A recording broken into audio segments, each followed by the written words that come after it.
Hi, everybody. This is Jeremy from FairShares. We're super excited today to introduce you to our new product that we call Distribution Risk Analytics. In this video, what we're going to do is I'm going to briefly describe what distribution risk is. We have other more thorough videos available online if you want more detail. And then after we're done describing distribution risk, what we're going to do is we're going to take you through a quick spin through our software and how investors can use the software to better manage these risks, keep more what they earn, and increase their after-tax returns. Okay, so what is distribution risk? Well, this is also known as buying a dividend. It's disclaimed in the back of every investment fund prospectus, if you can find it. Distribution risk is the risk that an investor unknowingly assumes when they buy income-producing securities. The accounting treatment of dividends and capital gains, these are distributions, causes hidden tax liability to become attached to each income-producing security sold to the public. Current disclosures of these risks are inadequate, leaving investors with little to no viable option to manage these risks. Distribution risk results in artificially inflated security values. This causes investors to purchase fewer shares and earn fewer future dividends. And distribution risk also causes taxable investors to pay taxes they should not owe, which can result in substantial investor losses. By leveraging distribution risk analytics and understanding these hidden costs, investors, fiduciaries, and professional money managers can understand and mitigate these hidden risks. By properly managing distribution risk, investors can boost their purchasing power, increase after-tax returns, and protect the investors they serve. So let's take a look at the software. So when you log into Distribution Risk Analytics, you're going to be taken to our app home screen. Here you can navigate anywhere within Distribution Risk Analytics you like. You can access distribution risk, your portfolios and watch lists. We have a complete tutorial in YouTube on how to use Distribution Risk Analytics. We have a complete knowledge base that's searchable for all your common questions. And we have a feedback form. We're in beta, so we'd love to hear your feedback on the product, what you'd like to see in the future, what we're doing right, what we're doing wrong. Any constructive feedback is welcome. You can also click here to navigate to your profile where you can manage your subscription and your payments and your personal information. So let's look at how to calculate distribution risk. This applies to buyers and sellers. First, we're going to look at a buyer, and then we're going to use the same security outlay to look at what it means for a seller. So let's say that I'm a financial advisor and I want to buy 10,000 shares of SPY. You simply come here, you can search by ticker or company name, and you enter in the number of shares you want to analyze. Click on Calculate Risk, and it produces this risk dashboard. This is everything you need to know about the distribution risk in this security on this date. So you can see that depending upon whether we have an ordinary income or qualified income, you see the two different losses there. So with a qualified income security like SPY, your holding period matters. If I'm going to hold this security for 60 days or less, then I'm going to be facing a potential $5,000 loss on this trade. And if I plan on holding these securities for 61 days or more, it looks like I'm going to lose somewhere around $2,700 as a qualified income loss. If you want to know what any of these calculations mean, we have explanations here, and you can click through to articles where we thoroughly explain what everything is, what our assumptions are, the tax assumptions, et cetera, et cetera. Here you have our risk gauge. This is just a very easy way for you to see your risk. You can see that we are approaching high risk, which means that we really need to start paying attention to this trade.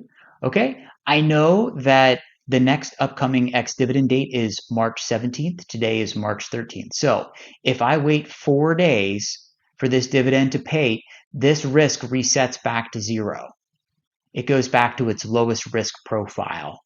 So if I'm about to make this trade, unless there's a really, really good reason that I want to make it, what I should do to protect my clients is to just wait until March 17th to buy the security. That way this distribution risk is cleared out from the security. I'm going to buy more shares for my clients, and I'm going to avoid this, $2,700 to $5,000 tax loss depending upon how long I want to own the security.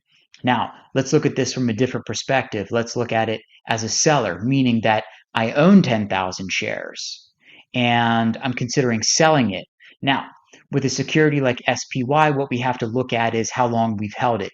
If we've held this security for 61 days or more, but less than a year, then this excess tax paid by sellers comes into play. We know that these dividends and distributions accumulate to the NAV. That's going to push the value of the security up. When the value of the security increases, that means that I'm looking at a short-term capital gain that's taxed at a very high tax rate, right? 37% federal or more with state income tax and so forth. Okay.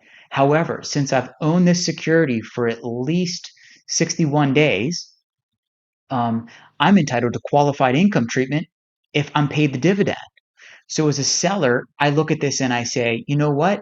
Instead of selling this now, I'm going to wait till the dividend pays and just take my dividend in the form of an actual dividend payment, opposed to taking that dividend as price appreciation, which I would be doing now if I sold it earlier. Again, so this dividend is currently in the price. This dividend is going to come out of the price. As a seller, I'm better off waiting to receive the dividend and be taxed as qualified income than I am to sell it now and take my dividend in the form of a short-term capital gain. The difference that I'm going to save is $2,300. So if I wait 4 days and take this dividend as qualified income, I'm going to save $2,300. In the future value of money loss chart, which is this chart here, simply we're showing you what your loss today will be worth at some point in the future given a standard rate of return. So we're assuming an 8% return. We're looking at a 30-year period, and we can see that on an ordinary income loss basis, our money will be worth $50,000 in 30 years. And on a qualified income loss basis, our money will be worth $27,000. So you're looking at like a 10x multiplier on your money. So for every dollar you lose today, you're losing $10 in the future. That's why it's very important to manage these risks, because even small amounts of money today grow into large amounts of monies in the future. Okay. If you want to just watch this security, you can take this security, you can add it to a portfolio. Okay. And then you can access your portfolios here, and you can see SPY is added to the portfolio. This is a great way of analyzing risk across multiple securities.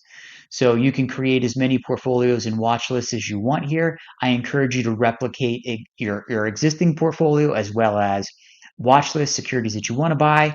And then you can monitor these risks in real time across multiple securities to know when to rebalance, when to buy certain securities once the dividend risk is lower, et cetera, et cetera. Okay, we have a complete tutorial on all of this functionality on YouTube, on our FairShares YouTube channel. We encourage you to watch the full tutorial, but for now, this is just a quick spin through the software to give you an idea of what the software looks like, what it does, and how you can potentially use it to increase your buying power, avoid these losses, and increase your after-tax returns. Additionally, if you guys find this video interesting, do me a favor and like the video, subscribe to our channel, and ring the bell so that you can be notified when we produce other content that is relevant to your investment returns. You can also follow us on Twitter and Instagram at FairShares Inc., and we can keep you up to speed on all of our new products that help investors keep more of what they earn. Thank you so much.